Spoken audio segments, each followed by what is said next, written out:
बस 2 घड़ी प्रभु का ध्यान कीजिए, अपनी अंतर आत्मा को शांति से भर लीजिए, शांति से भर लीजिए।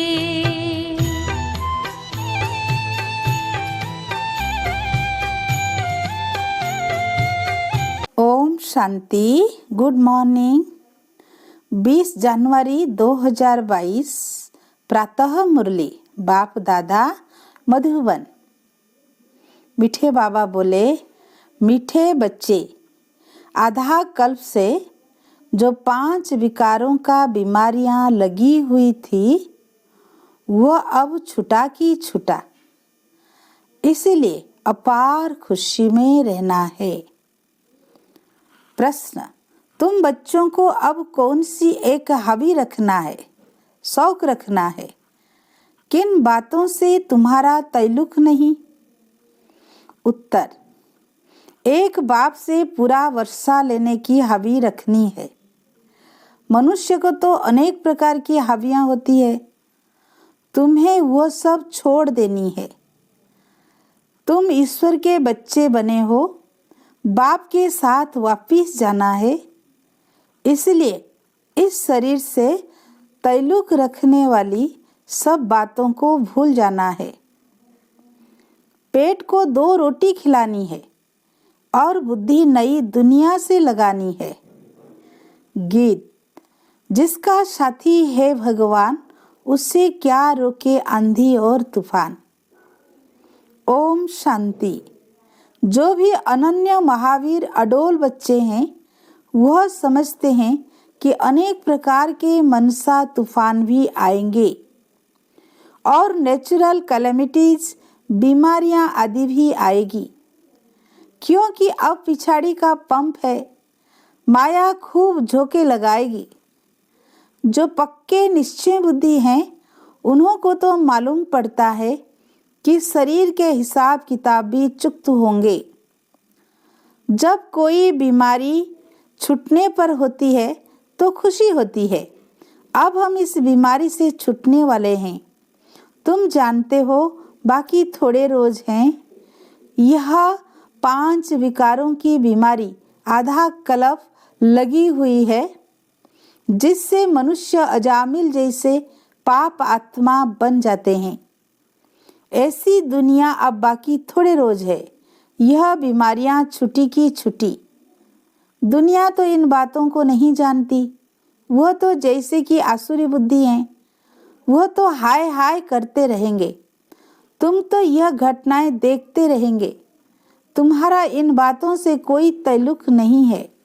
यह कोई नई बात नहीं, यह तो होना ही है। इसमें डरने की कोई बात नहीं। बाकी थोड़ा समय है। पेट को 2 रोटी खिलानी है। अभी अपने को हॉबी है बाबा से वर्षा लेने की। अनेक प्रकार की हॉबी मनुष्य को होती है। यहाँ कोई हॉबी नहीं।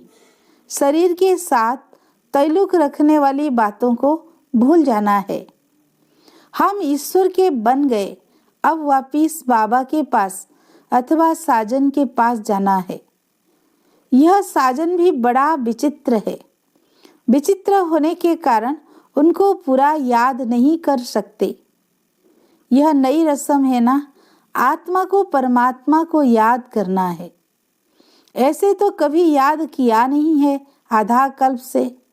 सतयुग में सिर्फ इतना समझते हैं, हम आत्मा है बस, और कोई ज्ञान नहीं। हम आत्मा एक शरीर छोड़ दूसरा लेंगे। यहाँ तो आत्मा को परमात्मा बना दिया है। परमात्मा सर्वव्यापी कह देते हैं। अभी यह पुरानी दुनिया जैसे कि तुम्हारे लिए है नहीं। बुद्धि नई दुनिया से लगी हुई है। जैसे कोई नया घर बनता है तो बुद्धि पुराने घर से निकल नए में लग जाती है। अभी इतने धर्म वाले कॉन्फ्रेंस आदि करते हैं, परंतु एक का भी बुद्धि योग परमपिता परमात्मा से नहीं है। अभी तुमको सिखलाने वाला बाप मिला है, वही ज्ञानेश्वर और योगेश्वर है। ईश्वर जो अपने साथ योग लगाना सिखलाते हैं। ज्ञानेश्वर माना ईश्वर में ही ज्ञान है, वही ज्ञान और योग सिखा सकते हैं। जिनको पक्का निश्चय है वो तो समझते हैं इस दुनिया में हम थोड़े समय के लिए हैं, हमको तो अब वापस जाना है। जैसे नाटक में एक्टर्स को मालूम पड़ जाता है कि बाकी थोड़ा समय है, फिर हम घर जाएंगे। घड़ी को देखते रहते हैं, तुम्हारी है बेहद की घड़ी, तुम जानते हो ये अंतिम जन्म है, तो तुमको तो बड़ी खुशी होनी चाहिए। हमको यह पुराना शरीर छोड़ विश्व का प्रिंस और प्रिंसेस बनना है। हमारे मम्मा बाबा भी जाकर प्रिंस प्रिंसेस बनेंगे। बच्चों को भी अच्छी दौड़ी लगाकर विजयमाला में नजदीक नंबर में आना चाहिए। बाबा से कोई पूछे तो बाबा बतला सकते हैं, तुम्हारी चलन ऐसी है जिससे दिखाई पड़ता है कि तुम बरोबर विजयमाला में नजदीक आ जाएंगे। खुद को भी मालूम पड़ जाता है हम कहाँ तक पास होंगे। कोई तो समझते हैं हम कभी भी पास नहीं होंगे। भल बाबा का बच्चा हूँ, सब कुछ सरेंडर किया है, बाबा की गोद में बैठा हूँ, परंतु धारणा नहीं है तो ऊंच पद मिल न सके। जो गृहस्थ व्यवहार में रहकर सर्विस कर रहे हैं वह यहाँ रहने वालों से अच्छा पद पा सकते हैं, और देखने में आता है वह बहुत दिखे जा रहे हैं। सिर्फ साथ में रहने से थोड़ा फायदा होता है।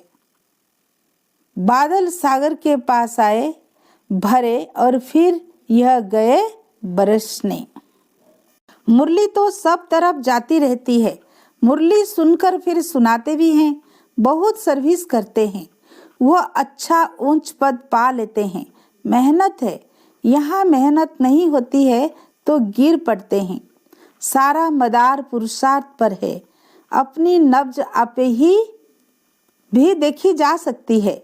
समझ सकते हैं इस पुरुषार्थ से मैं क्या पद पाऊंगा। अब पुरुषार्थ कर उच्च पद नहीं पाया तो कल्प कल्पांतर ऐसे पद होगा। यह है बेहद का ड्रामा। अपने को अब बेहद की बुद्धि मिली है। ड्रामा के आदि मध्य अंत को जानना बड़ा मजा है, परंतु माया के तूफान ऐसे हैं जो कुछ ना कुछ उल्टा करा लेते हैं। अच्छे अच्छे बच्चों को माया जीत लेती है। आगे चल बुद्धि भी जास्ती होगी, तुम्हारा नाम वाला होगा। अब दिल्ली में रिलीजियस कॉन्फ्रेंस होती है। कॉन्फ्रेंस में समझाने की बड़ी अच्छी बुद्धि चाहिए, बहुत अच्छी लिखा पढ़ी चलनी चाहिए। हेड्स जो होते हैं उन्हों की पहले छोटी कमेटी होती है, फिर बड़ा कॉन्फ्रेंस बुलाते हैं। पोप आदि का पहले से सब प्रबंध किया जाता है। यह भी कॉन्फ्रेंस में बहुत ख्यालात करते हैं। तो ऐसी कॉन्फ्रेंस में बड़े बुद्धिमान बच्चे चाहिए जो बड़े बड़े समझदार हैं, उनको जाकर समझाना चाहिए। पहले तो यह बात निकालो कि हेड कौन है। अब बाबा भी आया हुआ है। इनके पहले तो किसको भी देवी देवता धर्म का पता ही नहीं था। अभी खुशी होती है कि देवी देवता धर्म का भी हेड हैं। जो ज्ञान में परिपक्व हुए हैं वह समझते हैं। अभी हम इन्हों से पूछ सकते हैं कि बताओ सब धर्मों में ऊंच धर्म कौन सा है। उनको ही हेड बनाना चाहिए। तुम बिके हो सबसे हेड, तुम जगत माताएं हो। मर्तबा भी माताओं का है, दिखाते भी हैं। कुमारियों ने बाण मारे हैं भीष्म पितामह आदि को। इन कुमारियों को आगे सबको जाना है तो यह समझाना पड़ता है कि ऊंचे से ऊंच कौन है। फिर समझ जाएंगे कि सर्वव्यापी का ज्ञान झूठा है। अभी तुम हो युद्ध के मैदान पर, बाप का परिचय देना है। तुम्हारे लिए कोई नई बात नहीं है। अच्छे अच्छे जो बच्चे हैं उन्हों को नशा चढ़ा हुआ है। यह पाठ तो अनेक बार हमने बजाया है। अभी यह पुरानी दुनिया खत्म हो जानी है। यह पुराना चोला छोड़ना है, फिर नए सिर आकर पाठ बजाएंगे। अभी तुम्हारी बुद्धि विशाल बनी है। अभी यह पुराना चोला छोड़ना है, फिर 84 जन्म नए नए चोले लेते हैं। यह बुद्धि में सदैव रहना चाहिए। हर एक पाठधारी को अपने अपने पाठ का तो पता होना चाहिए ना। 84 जन्म ले पाठ बजाया, अब खेल पूरा होता है। यह चोला भी पूरा होता है। सृष्टि भी तमो प्रधान है। अब हमारी राजधानी स्थापन हो जाएगी, फिर विनाश शुरू होगा। हम जाकर विश्व के मालिक बनेंगे दूसरे जन्म में। यहाँ जो पढ़ते हैं तो उससे इस जन्म में ही मिलता है। तुमको वो फिर याद आया, हम जाकर देवी जन्म लेंगे, फिर क्षत्रिय जन्म लेंगे। यह बुद्धि में टपकना चाहिए, तब खुशी का पारा चढ़ेगा। जो अच्छे पुरुषार्थी होंगे उनकी बुद्धि में ऐसी ऐसी बातें चलती रहेगी। बाबा ने समझाया है, कर्म तो करना ही है, फिर अपने याद के चार्ट को बढ़ाना है। रात का टाइम अच्छा है, इसमें कोई थकावट नहीं होती है। सारा समय उस अवस्था में नहीं रह सकते, फिर तूफान आते हैं तो थका भी देते हैं। ना चाहते भी तूफान आ जाते हैं, वो थकावट करेंगे। बाकी बाप को याद करते रहेंगे, टीचर टपिक आदि निकालते रहेंगे तो उसमें माथा और ही भरपूर हो जाएगा। यह बाबा का अनुभव है। तूफान तो बहुत आएंगे। जितना रुस्तम बनेंगे उतना माया जास्ती पछाड़ेगी। यह भी एक लॉ है। बाबा कहते हैं माया बड़ी बलवान है, क्योंकि उनका राज्य अभी जाना है तो खूब तूफान मचाएगी। उनसे डरना नहीं है। शरीर को कुछ होता है, वो भी कर्म भोग है। इसमें गुटखा नहीं खाना है। पिछाड़ी का शरीर है, बाकी थोड़ा समय है। ऐसे करते खुशी में रहते हैं। ड्रामा में इस समय तुम सबसे जास्ती मर्तबे वाले हो, क्योंकि परमपिता परमात्मा की गोद ली है। तुम्हारे में भी जो अच्छे पुरुषार्थी हैं, उन्हों जैसा सौभाग्यशाली कोई नहीं। यह ईश्वरीय सुख बहुत उच्च है। तुम समझा सकते हो, भारत ही स्वर्ग था, अविनाशी खंड है और कोई धर्म नहीं था। वो तो बाद में आए हैं। सूर्यवंशी राजधानी पास्ट हुई तो फिर चंद्रवंशी हुए। उनकी हिस्ट्री ज्योग्राफी का किसी को पता ही नहीं है। अभी तुम्हें पता पड़ा है। वहाँ थोड़ी कोई भी जानते हैं कि सतयुग के बाद त्रेता होता है, तो 2 कला कम होने से वह सुख कम हो जाता है। यह ज्ञान सतयुग में हो तो अंदर ही गुटखा खाते रहे। दिल खाएगी, क्या हम फिर उतरेंगे? राजाई ही अच्छी नहीं लगेगी। यहाँ भी कोई कोई कहते हैं हम स्वर्ग के मालिक बनेंगे, फिर नीचे उतरना पड़ेगा, परंतु वहाँ फिर भी राजाई मिलने की खुशी है। अभी तुमको बाबा त्रिकालदर्शी बना रहे हैं। लक्ष्मी नारायण जो स्वर्ग के मालिक हैं, वो भी त्रिकालदर्शी नहीं है। संगम पर ही बाप आकर तीसरा नेत्र ज्ञान का दे त्रिकालदर्शी बनाते हैं। देवताओं को ये सब अलंकार क्यों देते हैं? क्योंकि वह फाइनल में है। ब्राह्मण तो गिरते और चढ़ते रहते हैं, उन्हों को अलंकार कैसे दे सकते हैं? स्वप्त ही नहीं। ड्रामा में कितना वंडरफुल राज है। 100 दर्शन चक्रधारी ब्राह्मण ही है। इस ज्ञान से ही तुम देवता बनते हो। इस समय तुम 100 दर्शन चक्रधारी त्रिनेत्री त्रिकालदर्शी हो। यह तुम्हारा टाइटिल है।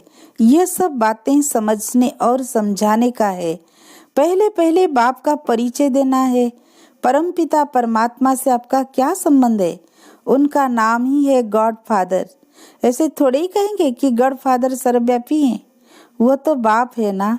हम लिखते ही हैं कि परमपिता परमात्मा से आपका क्या संबंध है। परम पिता कहते हैं तो जरूर पिता ठहरा ना।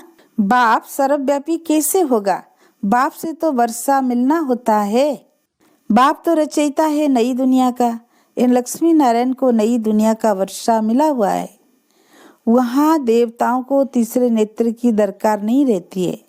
तीसरा नेत्र जरूर ब्रह्मा द्वारा ही देंगे। त्रिमूर्ति का अर्थ कितना अच्छा है, समझाने की बड़ी रौनक चाहिए। तो जो अच्छा उस्ताद होगा उनको समझाने की प्रैक्टिस होगी। दिन प्रतिदिन किसको समझाना बहुत सहज होता जाएगा।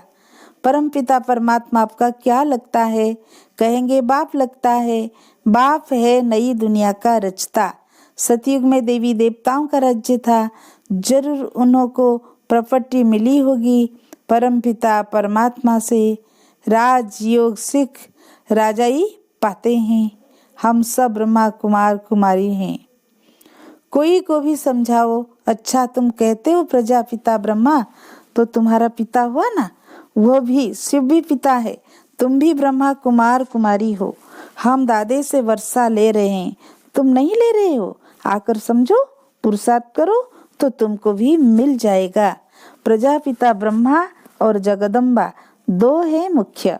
वर्षा मिलता है लक्ष्मी नारायण पद। बच्चों को बहुत प्रकार से समझाते हैं। बड़ी बड़ी कॉन्फ्रेंस में तुम बच्चे जाओ तब नाम वाला हो। हमारी बात ही ज्ञान की है, दूसरे सब की बातें हैं भक्ति की। ज्ञान से हमको अथॉरिटी है कोई से पूछने की, परंतु समझने वाले भी कोई झट समझते नहीं है। बखेरे बहुत करते हैं, समझ जाए तो सारी आबरू ही चट हो जाए। लिखा हुआ है कुमारियों ने भीष्म पितामह को जीता है। यह होना है ड्रामा में, यह पाठ है जरूर।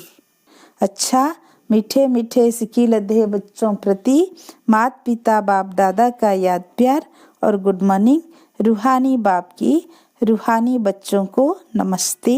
हम रूहानी बच्चों की रूहानी बाप दादा को याद प्यार गुड मॉर्निंग, नमस्ते नमस्ते।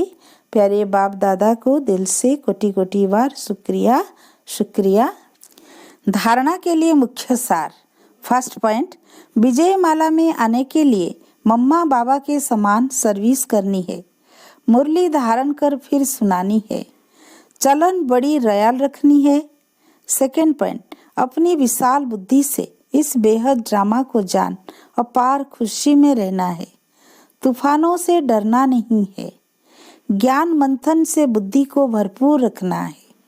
आज का वरदान, विपरीत भावनाओं को समाप्त कर अव्यक्त स्थिति का अनुभव करने वाले सद्भावना संपन्न भव। जीवन में उड़ती कला व गिरती कला का आधार दो बातें हैं, भावना और भाव। सर्व के प्रति कल्याण की भावना, स्नेह सहयोग देने की भावना, हिम्मत उल्लास बढ़ाने की भावना, आत्मिक स्वरूप की भावना व अपनेपन की भावना ही सद्भावना है। ऐसी भावना वाले ही अव्यक्त स्थिति में स्थित हो सकते हैं। अगर इनके विपरीत भावना है तो व्यक्त भाव अपनी तरफ आकर्षित करता है। किसी भी विघ्न का मूल कारण यह विपरीत भावनाएं हैं। स्लोगन, सर्वशक्तिमान बाप जिसके साथ है, माया उसके सामने पेपर टाइगर हैं। आज लवलीन स्थिति का अनुभव करो। जिससे प्यार होता है उसको जो अच्छा लगता है वही किया जाता है। तो बाप को बच्चों का अपसेट होना अच्छा नहीं लगता। इसलिए कभी भी यह नहीं कहो कि क्या करे, बात ही ऐसी थी इसलिए अपसेट हो गए। अगर बात अपसेट की आती भी है तो आप अपनी स्थिति अपसेट नहीं करना।